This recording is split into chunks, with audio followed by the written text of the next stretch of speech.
why am I here? Why are we here as a business? Why are my teammates here? What are we trying to accomplish, right? And what do my customers really want? Like knowing those things and incorporating them into role modeling and behaviors as the leader of the business means your team will intuitively pick them.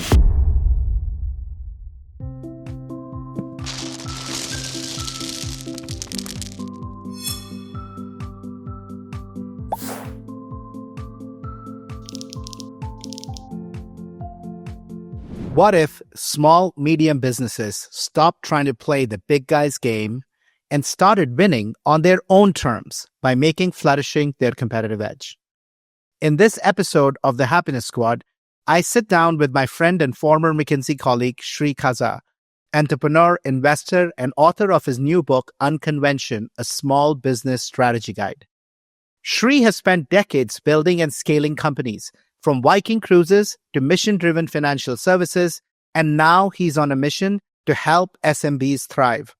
We unpacked his 3 underdog principles: positioning, proximity, and purpose, and explored how smaller companies can outmaneuver giants by getting closer to their customers, leading with purpose, staying true to their why, and using their size as an advantage, not as a weakness. Sri shared inspiring stories of entrepreneurs who've turned these principles into outsized impact, and how AI, used the right way, can help small businesses close the competitive disadvantage and grow without losing their soul. If you're an SMB owner, leader, or dreamer, this episode will give you a playbook to flourish in today's economy. Come, let's dive in. Sri, I am so excited to have you here, my friend, on our Happiness Squad podcast and share and learn, from you, your story over the years, and the book that you're coming out with. And it just so resonates with the work we've been doing. And so thank you for being here. Thank you for kind of fighting for the little man, the small, medium businesses that account for almost 50% of the employment and 50% of the GDP for the country. Thanks, Ashish. Really appreciate you having me. Look forward to talking about, what you're up to and how what I'm doing. Actually, I think they dovetail quite nicely. Yeah. So look, let's start a little bit of a personal journey. You and I know each other from McKinsey, but start a little bit from your own journey, from an engineer to consulting to a mission-driven financial company to now to what finally led you to write this book. I mean, it's just such an interesting journey. Like maybe give a little bit of an overview of what that's been like for you. Yeah. I definitely have pursued opportunities as they've arisen, as they've arisen. Coming out of undergrad, I'd learned how to be a chemical engineer. And actually, I didn't particularly pick it for this, but chemical engineering at the time was one of the top paying engineering jobs coming out of college. And so I had gotten some really nice, attractive offers. But what really caught my interest was a consulting firm that wanted to go and change the world and make businesses operate more efficiently. And maybe with some naivety, I thought that, wow, cool, I'm going to go get to advise big businesses on how to do things. It was a very interesting choice because right away, this is right before the year 2000, a few years before the year 2000. And one of the biggest things on the agenda for most big companies was, let's get rid of all of our old software and replace it with the latest and greatest stuff. And me graduating from an engineering program, I didn't realize that this was even a thing. I wasn't even worried about Y2K, but I get to the consulting company. They say, okay, we're going to teach you how to code. We're going to teach you how to code in a different arcane language. It was a German one called ABAP. And you're going to know how to do this. We're going to go install software at all these companies. We're going to make millions and you'll get, some pennies for your work. And right away I learned, you know what? You can learn anything. You just take the time to get smart on it. And I can walk into, with no experience at all in life, I can walk into a situation with knowing just a little bit more than the next guy and be helpful. And I think the thing that really got me excited about it was, hey, I can actually be helpful. I can bring something to any of these situations and be helpful. That, of course, was fun, but after Y2K had been, fixed or proven to not actually be a big deal, I jumped onto the dot-com boom, and that was also another fun ride to go and learn things that I had no idea were possible. I sold $1 million software without actually the software existing, because that's what people were doing in the dot-com. Yep. Today. They were selling a dream. Yeah. And it turned out selling dreams is actually a ton of fun. My career just went on. I went to McKinsey. I wanted to learn real business because I knew what I was doing was like not real, right? I learned some kind of real businessy stuff at business school. And then I joined McKinsey thinking I'd get to pull out into practice and learn a ton from big companies. I think I did. I think I learned a lot. It was a lot of fun for me. I really enjoyed my time with you, with everybody else I worked with. But at some point, I got this itch to go chase an opportunity again. And it was a fantastic one to sell the dream. This time it was for someone named Tor Hagen. He is the founder of Viking Cruises. At the time I joined him, it was actually called Viking River Cruises because that's what they did at the time. Yeah. His dream was I want to have an ocean cruise. And he didn't have one. And part of his dream was, okay, for me to have an ocean cruise, I need to sell out that ocean cruise before I build the ship. And of an interesting challenge, you see an interesting challenge like that. For me, I was inspired by his ambition. I said, hey, that sounds awesome. I want to come on board and help sell out your ocean cruise ship so that you have enough deposits to go and build it. So working with these kind of ideas from 0 to 60 miles an hour or whatever speed a business can come up to speed has been really a lot of fun for me. I went on then later to do a couple of other more entrepreneurial ventures of my own, one of which was ForwardLine that you mentioned, where we were lending to small businesses. I got to hear not every one of the small businesses' stories, but as a process, as a practice, every small business contacted us. We worked through and understood their business, we understood their business plans, the business model. And I got to engage with a lot of them just to hear the story. How'd you get here? What do you want to do next? Those two conversations, very different and distinct conversations, were inspiration for me to really be excited about the work I was doing at the time. And translated into the work I'm doing with this book is listening to people with vision, big or small. You don't have to go build a cruise ship, right, to have an exciting vision. What you have to do is have a vision that you're personally excited about. And to me, that's where the fun is. Yeah. No, I love it, right? And there's so many parallels, Sri. It's so funny. Like you and I know each other for a long while. I also came to the US, in 97, chemical engineer, retrained by IBM in COBOL, and brought to Chicago to do Y2K solve, right? Like literally, that was my first job. Story. I mean, my second job after I left the IBM was working for a company called Keen, where I was one of the 3 project managers, one of 3, leading the Y2K effort at ComEd, the largest utility in Illinois and all of that region, right? I was one of the 3 project leads, talking about if you can learn something and know a little bit more than everybody else. I had people on my team. I was 24 years old. Oh my God. I had people on my team who were whose kids were older than 24 years old. Yeah.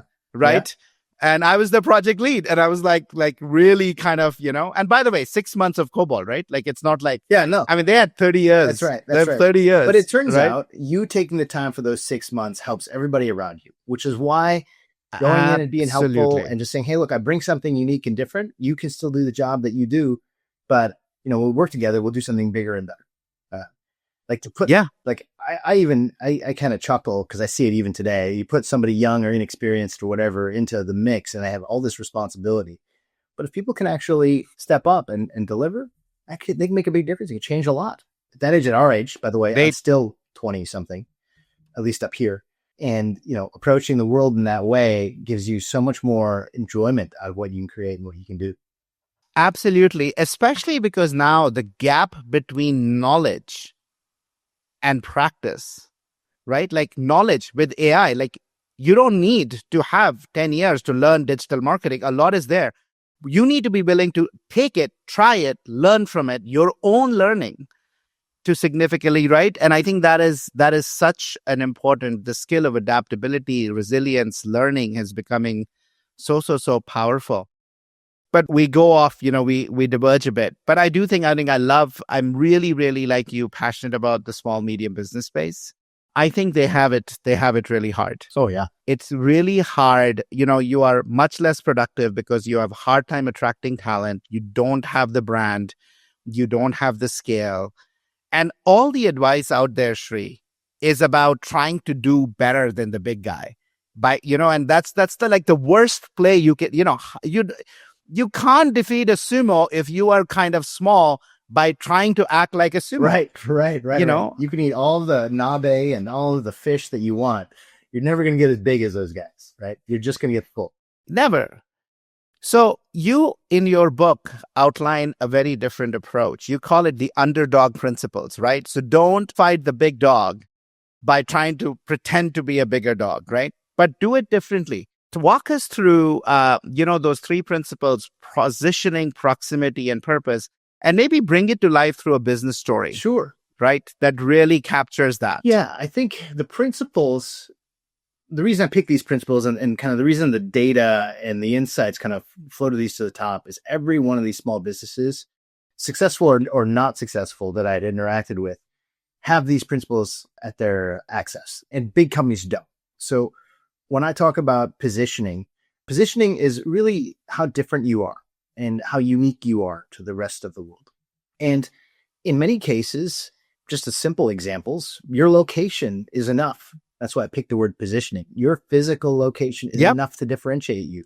You are the closest place for someone to get whatever for your neighborhood. Positioning can also be about how unique you are relative to other competitors or who you choose to serve. As a big company who's got shareholders to go satisfy, investors who have growth targets, et cetera, profit margins, expectations, you've got to go pursue every customer. You've got to try to make as many people happy as you can. But the small business, they were to do that, they spread themselves too thin. They don't have the resources, and then they don't gain the loyalty and the commitment they could from their core customers. When you see companies pursue their core customers and create deeper relationships and deeper loyalty out of serving the ones who already appreciate them or serving people who have the potential to really appreciate them, when you see them do this, when things go south, like during COVID or during many of the other challenges small businesses face, their customers then will rally behind them. You think about small businesses that you rallied behind during COVID. Like, there's got to be a restaurant that you used to eat out at. Absolutely. You would have probably never ordered takeout, but then you find yourself ordering takeout 2 times, 3 times a week, just because you know that that restaurant needs your support, because you want them in your life. So positioning is a piece of saying, hey, I'm important enough in the lives of enough small business customers to be unique and wanted and missed if I'm not there. It doesn't mean you have to be perfectly unique and there's no business like you, but there should be no business that's like you to these customers. And then the proximity piece is an extension of that to a bit, and is also kind of unique in of itself in that these small businesses have closeness to their customers. They all do. They maybe don't interact with every customer every day. Maybe they have their team interact with their customers, but they're so much closer to what their customers want than large companies. Large companies need data and do analytics and do exactly what you and I were trained to do at McKinsey, is go by the numbers, go look at all this data, et cetera. But it turns out, as you also know, that the numbers don't tell you everything. You have to ask the right questions. You have to set the thing up. You get all this interesting information, and it tells you, okay, well, what's the most profitable move for me as a business? But what it doesn't do, it doesn't understand the people, right? Data doesn't understand your customers. It doesn't anticipate what your customers are going to want to do or how they're going to go change. But you know what? Small business owners can do that in a heartbeat. And if they really know who they focus on, who their customers are, leveraging that proximity, leveraging that knowledge of who their customers are, makes them much more adaptable to the big business as trends change, as the environment around them changes. By the way, the other proximity, I think, also that is really relevant is they're actually very close to their employees. Like many businesses, the lives of the people you're leading. The person who's delivering or in the front, and the ability to be close to them and build that human relationship, right? And help them achieve their dreams and support them in a way, just for me creates this unbelievable advantage. Most employees in big companies feel like a cog in the wheel, right? They just feel like a cog in the wheel. They don't feel seen. They don't find meaning at work. It is just a way to earn a paycheck. But by being in the lives of these employees, by being close to them, I think there is a force, right? I always talk about, you can take your people and turn them into Davids that take down the Goliaths, because all the Goliath has is this, big sized, massive, slow moving thing. Yeah. You think about today, there's so many challenges with recruiting and talent, not just for big businesses or small businesses, but just across the board. Labor market's shrinking. right? Losing a whole number of people who are participating, boomers retiring, immigrants kind of leaving, and small businesses are really struggling because the big guys are out there and they play all kinds of games, right? If anybody out in your audience is listening and they've tried to apply for a job, through digital means, it's like 10,000 applications to get one read by a human now because of the AI that these bigger businesses are using. But the small businesses, they don't stand a shot at competing here, right? You're going to get more ghosts in your hiring funnel than you'll get actual candidates. You have to use your connections to the community. You have to use your connections to people. You have to have people that you care about to be able to hold on to them. And it's an opportunity today to start playing the game that you're better at than the big guys, right? It comes around to, like we talk about positioning, we talk about proximity, it comes around to purpose too. As a small business owner, your purpose isn't purely just profit and growth like your shareholders want. You may have some stakeholders that are expecting earnings for sure, but your stakeholders are also your employees and your community and yourself, personally yourself. So, when I talk about purpose as one of the three underdog principles, it's not so much that I'm saying, hey, go make up a purpose to pursue. It's be in tune with the purpose that you have. Why did you join this business? Why did you start this business? Why are you still doing it? How have you evolved as an individual over the years? How should your business or your business decisions contemplate satisfying your purpose, sometimes over your profit? Again, simply being conscious of it and incorporating it into your thinking, it makes a night and day difference in your enjoyment and your success as a business leader. Yeah. And I also feel, on this point of purpose, as you say, Sri, no person, like maybe only the super young, right? Because they're just ignorant. That was a wonderful hyper. They're just ignorant, right?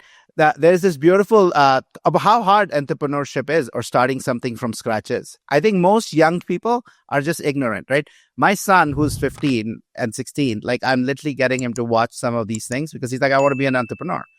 And I'm like, that's great. Do you know how hard it is? Like, you should do it, but I just want you to walk into it that you're basically committing yourself to eating cup of ramen for a long time. No, your son, you're going to make sure he gets well fed. See, that's the other problem. I got the same challenges at home. I think you're getting to a really important point, which is to be a successful entrepreneur, you're going to have to persevere. I don't know any entrepreneurial story aside from a few kind of lightning caught in a bottle stories where the entrepreneur didn't face like existential challenges. And in most of the small businesses I talked to during my research and doing the work that I was involved with for the past 10 years, they've all suffered through really tough times. Every one of them. Personal, professional, market-oriented, financial, whatever, or just overall economic conditions. And purpose was a huge huge part of what kept them alive. Either because they gutted it out because their purpose mattered so much to them, or that their purpose was actually recognized by the community or by the other stakeholders, their partners, their businesses. Even the business that I ran, we were lending to small businesses. You have to understand, right? There's a lot of money outstanding to these small businesses. And COVID hits and they all closed their doors at the same time. My business was toast. But every spreadsheet I ran, everything we did internally was like, hey, this isn't going to work out. So we got to let people go. We're going to start to wind things down. We'll do what we can for everybody who we owe money to, and we'll survive.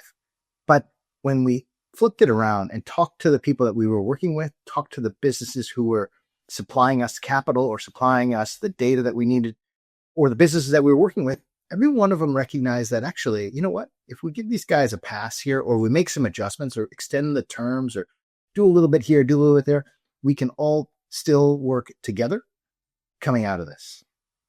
And I don't know, it's probably 20 different either vendors, creditors, investors, like all pitched in and gave up or traded away a little bit of what their rights were, right? And they all collaborated because in the long run, they saw value in what we did. They saw value in us having being a partner. Yeah. And so when you get down to these couple points, your purpose matters. Like if people believe in your purpose. Your purpose matters. Yeah.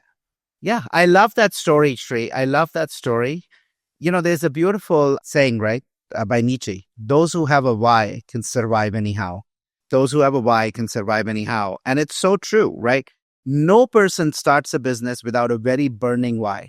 It might be, I want to be independent. I don't want to work for the man. It might be, I want to make an impact. Oftentimes there is an itch. There is a problem you're trying to solve, which is your problem, but also shared by others. And one of the biggest things that happens is people lose sight of that why. And that why has a power, as you talk about.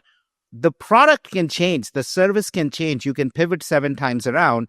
But if the why is clear, it'll keep guiding you forward, right? It'll see you through the struggles, which are part and parcel of an entrepreneur, small, medium business life. Oh, totally. Just like they're a part of any life, even with big companies. That is given. So I want to delve a little bit into it because purpose is central to flourishing. It's central to all of the work we do at Happiness Squad, right? Helping people define a why at the company level, but most importantly, connect it to an individual why. Every person who shows up, right? In fact, we don't hire people unless there is a complete mission alignment. That's first. Skills can be learned. I don't care about skills. Yes, they will matter, but we have to be completely aligned on what we are trying to solve here. So tell me a little bit about purpose and share with me some inspiring ways in which you've seen small, medium business founders use the power of purpose and values and use that to create a very different engagement with customers and employees. Oh, fantastic example. I don't think it's the one that every small business has to look to say, hey, how do I do it that way? I think it's very unique to this individual in the business. But, there's a bookstore owner I met doing my research. His name is Jonah. He runs a bookstore called Words in Maplewood, New Jersey. Jonah, he was a lawyer. He was a quite successful lawyer. And he loved books and enjoyed bookstores, but he was getting paid pretty well as a lawyer. But his son was diagnosed with a severe form of autism. And he and his wife decided one of them would stay home, the other would keep working, he would take care of the son. But at a point when they learned how to manage and work with his disability, he decided, hey, I want to go back to doing something that I'm passionate about, which are, having a bookstore was one of those ideas. And so he said, hey, look, why don't we do this? He passed a bookstore that was for sale in the city of those. He said, we need a better place that's more community oriented for a bookstore. This one's for sale. He decided, no, but I don't want to buy this one and keep it here. I want to move it to a place that got more of a community center. Not only that, I want to do something with this bookstore that's going to invest in not just my son, but anybody who's got severe autism. We do workshops, do a number of things. And to go another step or two further, we're going to hire people with these conditions, and we're going to craft. He used the term job crafting. So we're going to craft jobs to fit their skills. So what you find when you go into a store is, great people, good service. You find a community that's caring, that's understanding. And then you find that he's actually achieving his mission in a way that you can touch and feel when you're in the store or just participating in any of their events. And then they do a lot more that give back to the community. They also host other social groups at the community, use it at the community center in the bookstore. So he's got this purpose. And look, even in the toughest times, like COVID was really tough for them too. I had to let people go. I had to shrink things down, but the community rallied around him, right? The community said, hey, look, we want this. We want to have this. He got national support because he was doing something for people who have these challenges nationally. And it wasn't easy. It was the same kind of challenge that you have to really, really care about that purpose to be able to persevere through the challenges during COVID. But he's managed to do that and gotten back to kind of sales growth and impact, right? And to him, impact is more important, but he can't run the business without sales growth. We hope you're enjoying this episode and would love your help in spreading awareness and furthering our mission to help 1 billion people rewire for happiness. Please consider leaving us a review and sharing this podcast with others in your personal and professional life who you feel could benefit from some of these very insights. It's a really simple way to extend and spread positivity. Also check out Rewire, our proprietary offering to move you from knowing to doing, on the Happiness Squad website, www.happiness-squad.com. Rewire uses the science of habit formation and the power of community to help you build happier habits in 5 minutes or less daily. Now, back to the episode. Yeah. Well, and I think it's, for those who are listening, or if they say it's purpose, profit, but man, I'm small, how do I do it? Look, I think the research from Alex Edmonds and London School of Economics is so clear. He says this the most beautifully. We've had him twice on our podcast. He has this beautiful line. If you want to reach the land of profit, follow the road of purpose. Beautiful line. Because the results are so clear. Yeah. Those companies that really are focused on a mission, connect that to the employees, right? Really invest in their employees. They outperform everybody else. In fact, the incremental value that they're able to create by growing the pie is 2 to 3.5% higher alpha versus others year over year, right? So you don't have to choose between profit and purpose. That's right. Purpose can unlock massive profits because exactly, Sri, it gives you, people buy into it, right? People who find purpose at work and are energized are willing to take lower comp because they believe in it. By the way, you reward them by giving them stock ownership as well. Yeah, you make them a you don't part have of to the take it as an owner. You don't have to take it away in comp. You keep paying them. You're still going to get less turnover, more longevity, more customer satisfaction, just better quality employees in general because they believe in your purpose and your mission. Yeah, no, it was so beautiful. I loved your story also, by the way, of like, because you were aligned around making a difference to small, medium businesses, right? They shut down. I loved how, even though, so many of your customers shut down, your investors, because of your why, stepped in to give you that longer length, right? Yeah.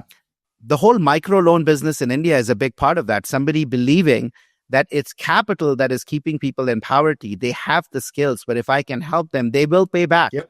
They don't have credit the way, other big companies do, but I'm going to invest in them, right? And Grameen Bank is an example of a multi-billion-dollar enterprise that's doing just that.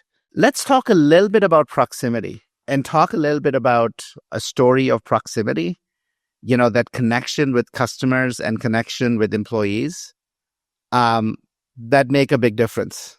I found something counterintuitive in doing my research that kind of exemplifies proximity or being in tune with your customers. The research I was looking into was, hey, what were the government intervention effects on small businesses, especially where they differed in different states, but the interventions were applied to the same kinds of businesses. My first thought was that, okay, look, the hair salons and nail salons in LA would have gotten hammered, while the hair salons and nail salons in like Orlando, Florida would have been thriving. And I quickly found that actually, no, there were some meaningful differences. And you saw speckled performance in some of the states where there's a lot more flexibility for the businesses. And you saw generally consistent, not like great, but generally consistent performance in the more restrictive cities. And in the interviews, I learned, look, in the restrictive cities, everybody was on the same playing field. They made their adjustments. They let staff go. They reduced their cost base to fit the revenue that was coming in and then moved on, right? And most people followed roughly the same playbook. They didn't have a lot of freedom to do different things, so they just didn't. But in other places, like the example I saw in Orlando, Florida, the owner of a nail salon, she decided that she was going to implement her own social distancing that was a little bit more constrained than what the guidance was. And she was like in a mall. There's even another nail salon in that mall. And what she told me was, a number of her customers called to say, hey, look, what's the deal? Like, how are you guys going to take care of this? And what she picked up, what she kind of knew was in the community that she was serving, they were worried about some social distancing. They didn't need the LA level of social distancing, but they didn't want zero, right? They wanted to know that the folks were wearing masks, right? They wanted to know that there was a little fewer people in the salon. And so she set up standards and rules, right? Communicated them and, reduced the staff a little bit to make sure that, everything would balance out with the revenue and her costs. And what she told me was, the other folks waited by empty chairs for days because their customers probably had the same concerns, but they weren't being addressed. And so if you don't address your customers' concerns and you've got the freedom to do so, you're going to have an issue. So what I learned from this is when you look at some of the national chains or national businesses that tried to adjust, they had these national policies, right? We're going to do this across country. And every community is different. Every customer base is different. And the owners that are in tune with their customer base and make the adjustments that the customers want, they're going to make a difference in their community, and their community is going to respond. But again, I'm not going to pound against regulation or pro regulation. But we take a lot of that away, right? When you say, hey, this is how it's going to be, businesses don't have a choice.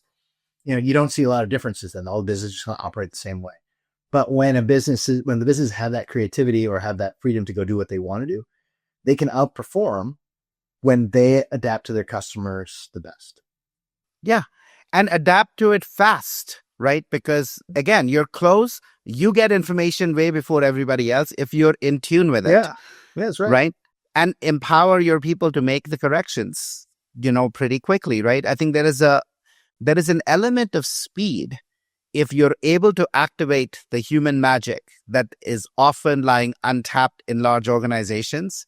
That small unit, if you unleash that human magic, unbelievable things become possible. But only if you do it, right? If as a small business, you play the old big company playbook, good luck. Good luck competing. Yeah, no, exactly.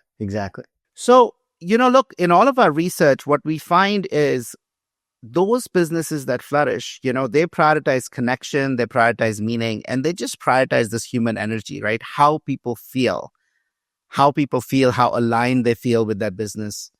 How do you see the parallels between, Sri, all of your research? Of course, we talked a lot about purpose, but around positioning and proximity, and just talking to so many businesses that you have, how do you see these play out?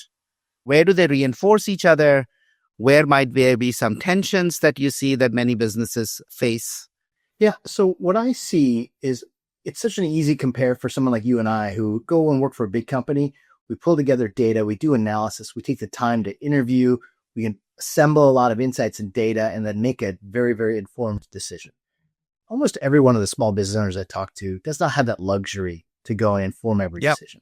But what happens when you ground yourself in your principles? Who am I? Who do I serve? Who do I not serve?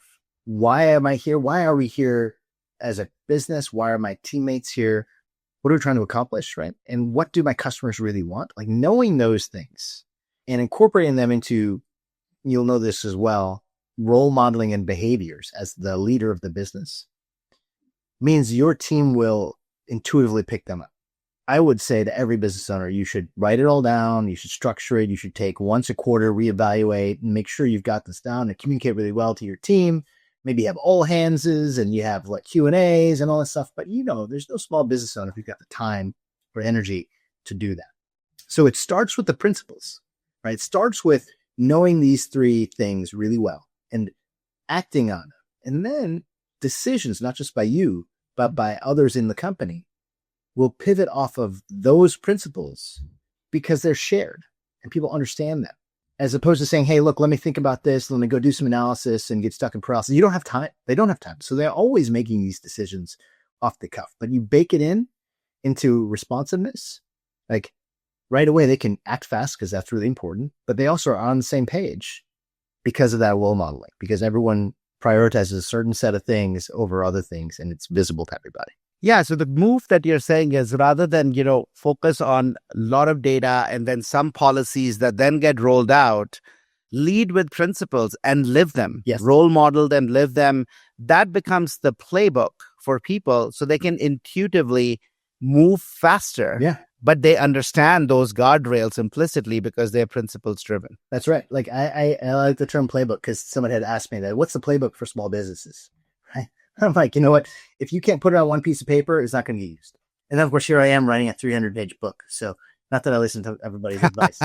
But what I thought was valuable was you have to recognize they don't have time. They just don't have the time to do all of these things.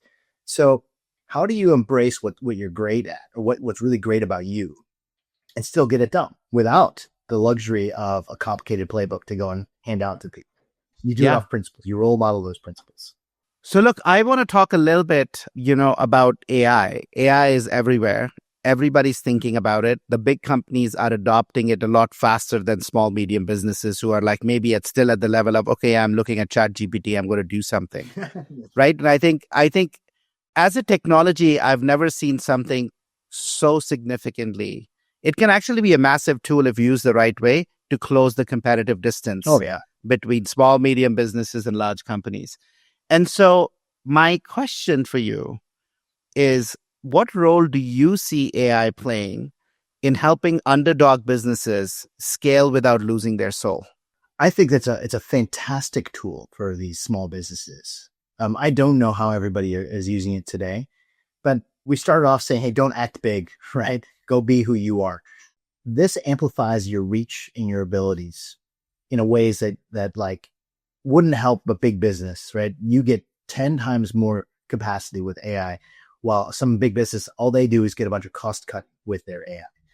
So you think about it differently now, saying, and again, these are terrible examples because I'm not the innovator sitting in any small business, but imagine you had a call center behind you in your business. Like, how many small businesses they can afford a call center, right? But now, shoot, let me set up a call center, right? And it's not the core of your business, right? Your core business might be something else, but it is another thing that you can do that gives you more capacity to go work on things you care about. I want to dive in on one of the things that I highlighted for my book's purpose: bottlenecks in the business.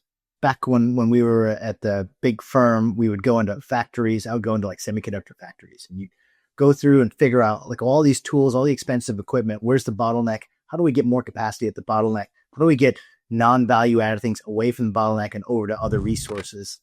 Well, in the small business world, the owner is the bottleneck. Maybe a few other executives, or maybe there's some physical asset that's also a bottleneck, but like these are the bottlenecks. AI will open up that bottleneck. There's so many things now that you couldn't do, or you didn't even think about doing, that now you can say, hey, look, you know what? I hate social media. It's not my thing, but now I can use AI to generate tweets, etc., get something going so I have more of a presence online. Or, you know what? I didn't know how to respond to all of these kind of inquiries, that there's just too many of them. So I just shut down my inbounds. But now you can set something up where you can weed out the stuff that's actually junk. You can go focus on the customers that matter. You give your customers opportunities to connect with you in many ways. Gives you more capacity to do the things that you want to do. Yeah. I love this provocation. I'd not thought about it this way, Sri. And in every one of these conversations I learn, most big businesses are really today predominantly thinking about AI as a way to cut costs. It's true, right? Increase productivity, and I'm going to capitalize on it by cutting costs. In the hands of small, medium businesses, they don't have resources to cut. But what they can do, that's right. Right? They don't have That's that. right. But what they can do, if you're a small, medium business, take this as an opportunity to 10x your productivity, to be able to go after more markets, bigger value that earlier you were bottlenecked on. I love that provocation. Yeah, absolutely. It's a growth enabler for small, medium businesses. It's a cost play for the large guys. It should not be a cost play for the big guys. It should be a growth play too. But that's where they're operating. So now again, underdog principles: use AI for growth. Don't use AI for cost. Yeah, right. Absolutely. And fulfill your I'm going to share. Right? There's more things fulfill your purpose. Yeah. I'm going to read this story about what's actually possible today, which is unbelievable. So there was this company. This is a book called The Experimentation Machine. It's about how you find product market fit in the age of AI. But I want to read this story because from an SMB point of view, it really brings the story to life, right? So it's a story about a company called Talktastic, which is a startup. The guy who's actually running it is a non-technical, he's a pseudo-technical founder, right? He's not really a technical guy. They're launching this voice-first interface, and he realizes that they actually haven't figured out a voice-first support system that is actually available 24/7. He can't hire a bunch of support reps. Right. Like most businesses, they don't have you can't do it. a call center. They don't have people. So here's what he did. So here's what he's created. He basically created something where customers are prompted to leave a voice message on this thing that he created. Once the message is created, it's fed into ChatGPT, which is transcribed. Yep. It's added to Intercom, which they use as their support system of record. It's then fed into Claude, which writes out a personalized response. It feeds it back to Intercom. In about 5 minutes, the customer receives a message back, all without human intervention. Chat also analyzes it and logs it if it needs to be a bug fix. Now, here's what's interesting. And this is why I wanted to read it. Mirrorless built this video-first AI-powered support workflow in 4 hours Yeah. without writing a single line of code. Yeah. This would have been a multi-month 100, 200,000 plus investment. Yeah. That's what's possible, right? If we use AI the right way for small, medium businesses and use it, train your people up, invest in training your people, give them this unbelievable productivity tool and let them go transform your business. So how many businesses out there don't have the resources to do some of these big things that these big guys do? And right now, these big guys are firing tons of people who do it, shrinking all of their assets because they're going to leverage AI. There's technology now. I was talking to a colleague who is implementing a voice-to-voice model for his call center, because it turns out if you actually take the actual audio in your model, you can reflect and understand somebody's feelings a lot better, the sentiment, and then respond as well with proper adjusted sentiment. So this technology is getting proven out by the big guys. But at some point, my favorite idea I'm kicking around is, why not just build a personal assistant? So I'm sure you're going to find one. Say, okay, I need a personal assistant. Maybe I'm a lawyer and I need a receptionist, right? I'm an independent lawyer. I want to sound like I'm at a big firm. So here's a number. I get a number, and it can be my personal assistant, checks my calendars, sets appointments, does all this stuff, and amplify your business with these tools. They're out there. You have to go look for them, but they're out there. Yeah. Well, look, in your new role, you are a small business. You've launched a book. The book is launching. You're out, getting ready. I know what it is like to launch a book. This demands a lot of heart and energy. And I'm just curious, Sri, what are some daily or weekly practices that help you stay grounded, renew yourself, and really, grounded in this purpose about really helping SMBs win? Yeah, it's, I don't like to think about it like a business, but it absolutely is, from a technical perspective and from some lessons I've learned and share in the book. For me, the big one that I'd talk about is purpose. And without the purpose, without me knowing I'm having impact on small businesses, this is a complete waste of time. I mean, I can make so much more money doing 10 other things than worrying about writing a book and talking about it. So I'm not making money on it from a perspective of, I'm doing this for something better. And to stay grounded is, on every time I get something that comes up of, oh, hey, by the way, we want to go do this. Can you pay for the shipping, or can you take, this many days out of your week to go fly to this city for this thing? And if the first thing I do is ask myself, all right, this isn't we're not going to sell more books if I do this, right? Because that question comes up. I'm never going to sell more books for just flying somewhere or doing one of these things. But am I going to reach more small businesses, right? The whole purpose was to go educate people on what I learned and share some inspiring stories and get people excited and hopefully help people reground themselves and what they were trying to accomplish with their businesses that they started already. If I can do that, then I'll get over the hump on all the other stuff, like the investment, the time, the energy. But I have that McKinsey brain pop in every once in a while. And, because you can't stop it. Sometimes it does the math. And gosh, the math never works out. If you probably know this as well. If you're just trying to sell a book, math doesn't work out. If you're trying to help people and you're trying to make a difference, then yeah, pour in a little bit more energy. So for me, that's one of the biggest lessons is eating my own cake here. The other thing, which, I'll admit to, is I'm not a big fan of social media and self-promotion.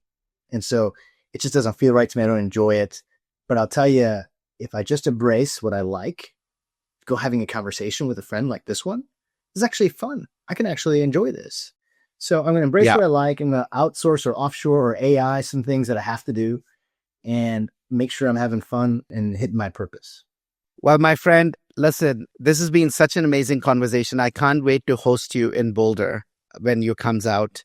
We'd love to bring a community together here of entrepreneurs, startups, small, medium businesses, and share the powerful 3-part underdog principles that you talk about in your book: positioning, proximity, and purpose, and really use that, right, and help them make, flourishing their competitive edge, really help them integrate them to grow their businesses, invest in their people. The future is small. I don't believe the future is big. I think we're going to see this massive, right? Yes, the biggest of the biggest ones are going to keep, but you don't want to be in the middle. And it's really, my bet is on the small, medium businesses who are really going to outcompete everybody who is XL and L is going to get crushed. Yeah. The XXLs you can't do anything about, but the small and medium is where the magic is. Yeah, for sure. Is where the soul is, right? And where the proximity is. So thank you for the work you're doing. And I'm really excited to see you in person in a couple of months. Yeah, looking forward to it. Thanks, Ashish. See ya.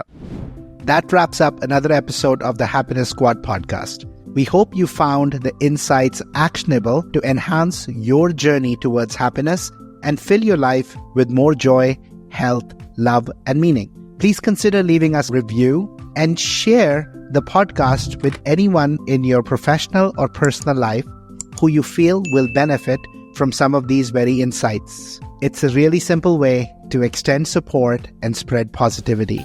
Take care, and remember, happiness is a choice that's available to you moment to moment in the here and now. Take care and see you next week.